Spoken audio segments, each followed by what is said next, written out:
श्री ऋण विमोचन महागणपति स्तोत्रम। श्री गणेशाय नमः। प्रिय दोस्तों नमस्कार। आज आप इस वीडियो में सुनने जा रहे हैं मनुष्य के जीवन के समस्त ऋणों को समाप्त करने वाले भगवान श्री गणेश का महागणपति स्तोत्र।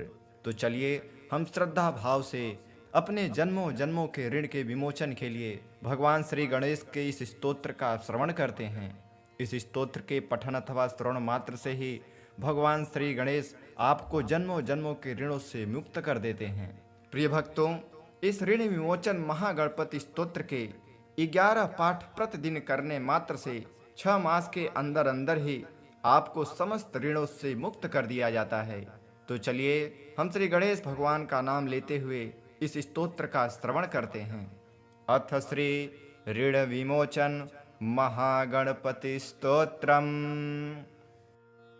स्मरामि देवदेवेशं वक्रतुण्डं महाबलं षडक्षरं कृपासिन्धुं नमामि ऋणमुक्तये। एकाक्षरम् एकदन्तम् एकब्रह्म सनातनम् एकमेवाद्वितीयं च नमामि ऋणमुक्तये। महागणपतिं देवं महासत्वं महाबलं महाविघ्नहरं शम्भो नमामि ऋणमुक्तये। कृष्णाम्बरं कृष्णवर्णं कृष्णगन्धानुलेपनं कृष्णसर्वोपवीतं च नमामि ऋणमुक्तये।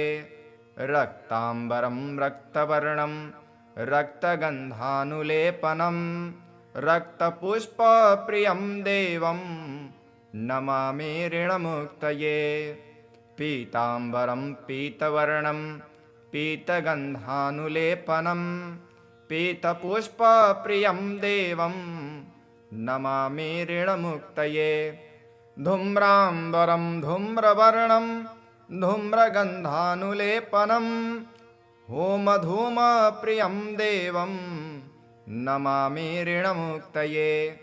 फालनेत्रं फालचन्द्रं पाशाङ्कुशधरं विभुं चामरालङ्कृतं देवं नमामि ऋणमुक्तये। इदं त्रिहरणं स्तोत्रं सन्ध्यायां यः पठेन्नरः षण्मासाभ्यन्तरेणैव ऋणमुक्तो भविष्यति। स्मरामि देवदेवेशं वक्रतुण्डं महाबलं षडक्षरं कृपासिन्धुं नमामि ऋणमुक्तये।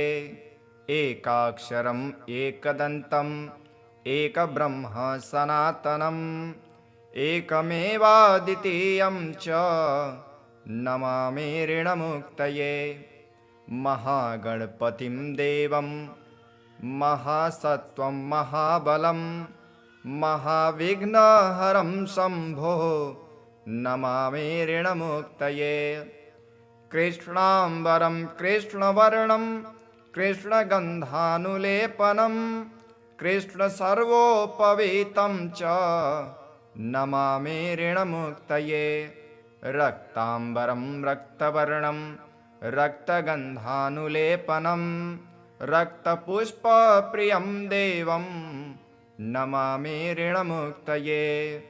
पीताम्बरं पीतवर्णं पीतगन्धानुलेपनं पीतपुष्पप्रियं देवं नमामि ऋणमुक्तये।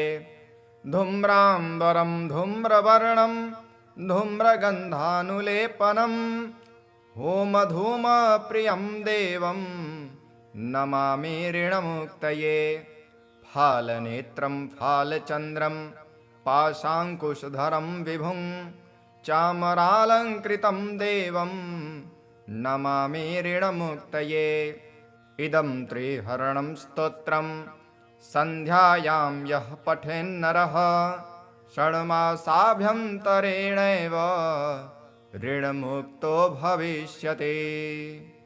स्मरामि देवदेवेशं वक्रतुण्डं महाबलं षडक्षरं कृपासिन्धुं नमामि ऋणमुक्तये एकाक्षरम् एकदन्तम् एकब्रह्म सनातनम् एकमेवाद्वितीयं च नमामि ऋणमुक्तये महागणपतिं देवं महासत्त्वं महाबलं महाविघ्नहरं शम्भो नमामि ऋणमुक्तये कृष्णाम्बरं कृष्णवर्णं कृष्णगन्धानुलेपनं कृष्णसर्वोपवीतं च नमामि ऋणमुक्तये रक्ताम्बरं रक्तवर्णं रक्तगन्धानुलेपनं रक्तपुष्पप्रियं देवं नमामि ऋणमुक्तये पीताम्बरं पीतवर्णं पीतगन्धानुलेपनं पीतपुष्पप्रियं देवं नमामि ऋणमुक्तये धूम्राम्बरं धूम्रवर्णं धूम्रगन्धानुलेपनं होमधूमप्रियं देवं नमामि ऋणमुक्तये फालनेत्रं फालचन्द्रं पाशाङ्कुशधरं विभुं चामरालङ्कृतं देवं नमामि ऋणमुक्तये इदं त्रिहरणं स्तोत्रं सन्ध्यायां यः पठेन्नरः षण्मासाभ्यन्तरेणैव ऋणमुक्तो भविष्यति स्मरामि देवदेवेशं वक्रतुण्डं महाबलं षडक्षरं कृपासिन्धुं नमामि ऋणमुक्तये एकाक्षरम् एकदन्तम् एकब्रह्म सनातनम् एकमेवाद्वितीयं च नमामि ऋणमुक्तये महागणपतिं देवं महासत्त्वं महाबलं महाविघ्नहरं शम्भो नमामि ऋणमुक्तये कृष्णाम्बरं कृष्णवर्णं कृष्णगन्धानुलेपनं कृष्णसर्वोपवीतं च नमामि ऋणमुक्तये रक्ताम्बरं रक्तवर्णं रक्तगन्धानुलेपनं रक्तपुष्पप्रियं देवं नमामि ऋणमुक्तये पीताम्बरं पीतवर्णं पीतगन्धानुलेपनं पीतपुष्पप्रियं देवं नमामि ऋणमुक्तये धूम्राम्बरं धूम्रवर्णं धूम्रगन्धानुलेपनं होमधूमप्रियं देवं नमामि ऋणमुक्तये फालनेत्रं फालचन्द्रं पाशाङ्कुशधरं विभुं चामरालङ्कृतं देवं नमामि ऋणमुक्तये इदं त्रिहरणं स्तोत्रं सन्ध्यायां यः पठेन्नरः षण्मासाभ्यन्तरेणैव ऋणमुक्तो भविष्यति स्मरामि देवदेवेशं वक्रतुण्डं महाबलं षडक्षरं कृपासिन्धुं नमामि ऋणमुक्तये एकाक्षरम् एकदन्तम् एकब्रह्म सनातनम् एकमेवाद्वितीयं च नमामि ऋणमुक्तये महागणपतिं देवं महासत्त्वं महाबलं महाविघ्नहरं शम्भो नमामि ऋणमुक्तये कृष्णाम्बरं कृष्णवर्णं कृष्णगन्धानुलेपनं कृष्णसर्वोपवीतं च नमामि ऋणमुक्तये रक्ताम्बरं रक्तवर्णं रक्तगन्धानुलेपनं रक्तपुष्पप्रियं देवं नमामि ऋणमुक्तये पीताम्बरं पीतवर्णं पीतगन्धानुलेपनं पीतपुष्पप्रियं देवं नमामि ऋणमुक्तये धूम्राम्बरं धूम्रवर्णं धूम्रगन्धानुलेपनं होमधूमप्रियं देवं नमामि ऋणमुक्तये फालनेत्रं फालचन्द्रं पाशाङ्कुशधरं विभुं चामरालङ्कृतं देवं नमामि ऋणमुक्तये इदं त्रिहरणं स्तोत्रं सन्ध्यायां यः पठेन्नरः षण्मासाभ्यन्तरेणैव ऋणमुक्तो भविष्यति स्मरामि देवदेवेशं वक्रतुण्डं महाबलं षडक्षरं कृपासिन्धुं नमामि ऋणमुक्तये एकाक्षरम् एकदन्तम् एकब्रह्म सनातनम् एकमेवाद्वितीयं च नमामि ऋणमुक्तये महागणपतिं देवं महासत्त्वं महाबलं महाविघ्नहरं शम्भो नमामि ऋणमुक्तये कृष्णाम्बरं कृष्णवर्णं कृष्णगन्धानुलेपनं कृष्णसर्वोपवीतं च नमामि ऋणमुक्तये रक्ताम्बरं रक्तवर्णं रक्तगन्धानुलेपनं रक्तपुष्पप्रियं देवं नमामि ऋणमुक्तये पीताम्बरं पीतवर्णं पीतगन्धानुलेपनं पीतपुष्पप्रियं देवं नमामि ऋणमुक्तये धूम्राम्बरं धूम्रवर्णं धूम्रगन्धानुलेपनं होमधूमप्रियं देवं नमामि ऋणमुक्तये फालनेत्रं फालचन्द्रं पाशाङ्कुशधरं विभुं चामरालङ्कृतं देवं नमामि ऋणमुक्तये इदं त्रिहरणं स्तोत्रं सन्ध्यायां यः पठेन्नरः षण्मासाभ्यन्तरेणैव ऋणमुक्तो भविष्यति स्मरामि देवदेवेशं वक्रतुण्डं महाबलं षडक्षरं कृपासिन्धुं नमामि ऋणमुक्तये एकाक्षरम् एकदन्तम् एकब्रह्म सनातनम् एकमेवाद्वितीयं च नमामि ऋणमुक्तये महागणपतिं देवं महासत्त्वं महाबलं महाविघ्नहरं शम्भो नमामि ऋणमुक्तये कृष्णाम्बरं कृष्णवर्णं कृष्णगन्धानुलेपनं कृष्णसर्वोपवीतं च नमामि ऋणमुक्तये रक्ताम्बरं रक्तवर्णं रक्तगन्धानुलेपनं रक्तपुष्पप्रियं देवं नमामि ऋणमुक्तये पीताम्बरं पीतवर्णं पीतगन्धानुलेपनं पीतपुष्पप्रियं देवं नमामि ऋणमुक्तये धूम्राम्बरं धूम्रवर्णं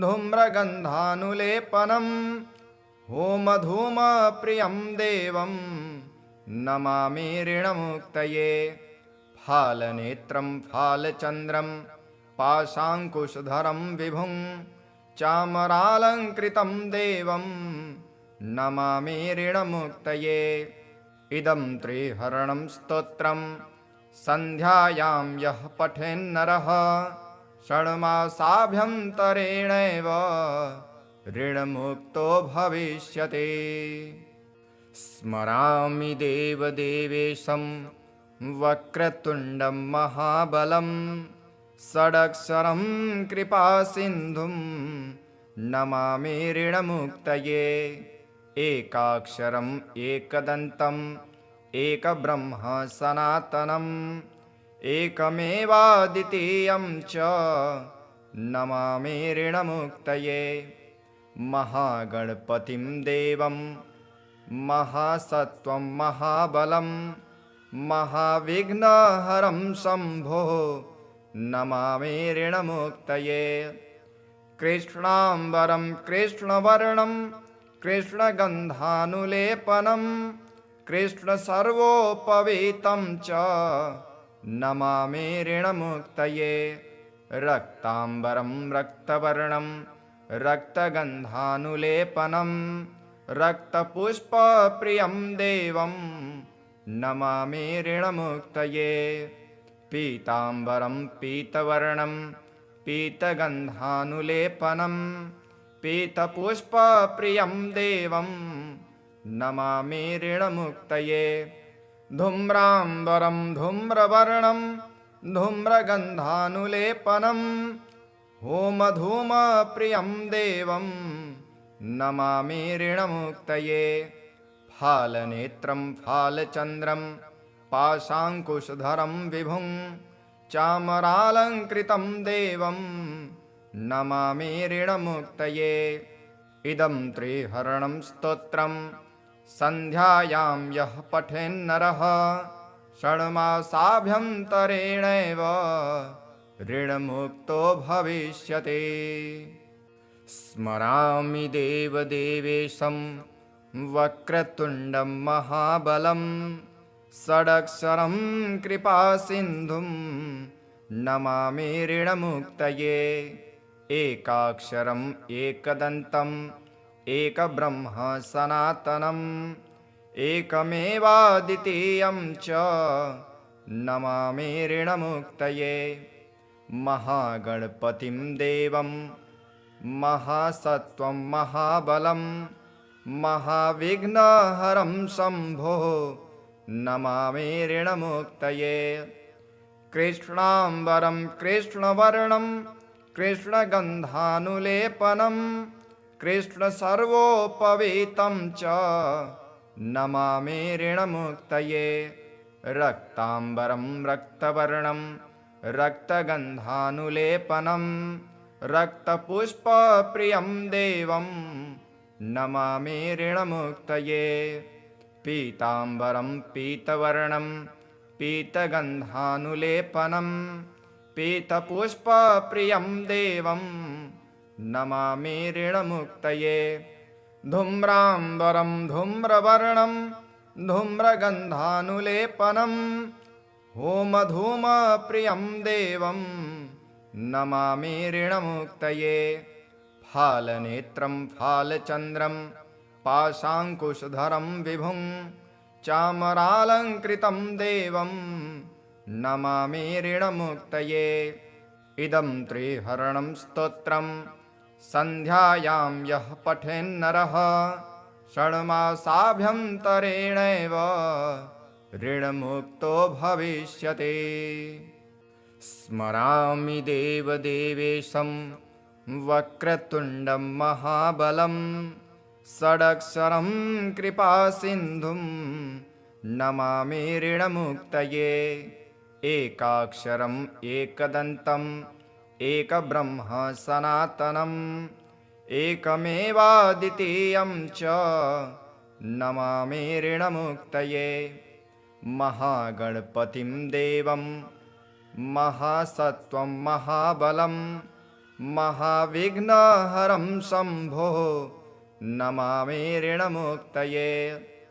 कृष्णाम्बरं कृष्णवर्णं कृष्णगन्धानुलेपनं कृष्णसर्वोपवीतं च नमामि ऋणमुक्तये। रक्ताम्बरं रक्तवर्णं रक्तगन्धानुलेपनं रक्तपुष्पप्रियं देवं नमामि ऋणमुक्तये। पीताम्बरं पीतवर्णं पीतगन्धानुलेपनं पीतपुष्पप्रियं देवं नमामि ऋणमुक्तये। धूम्राम्बरं धूम्रवर्णं धूम्रगन्धानुलेपनं होमधूमप्रियं देवं नमामि ऋणमुक्तये।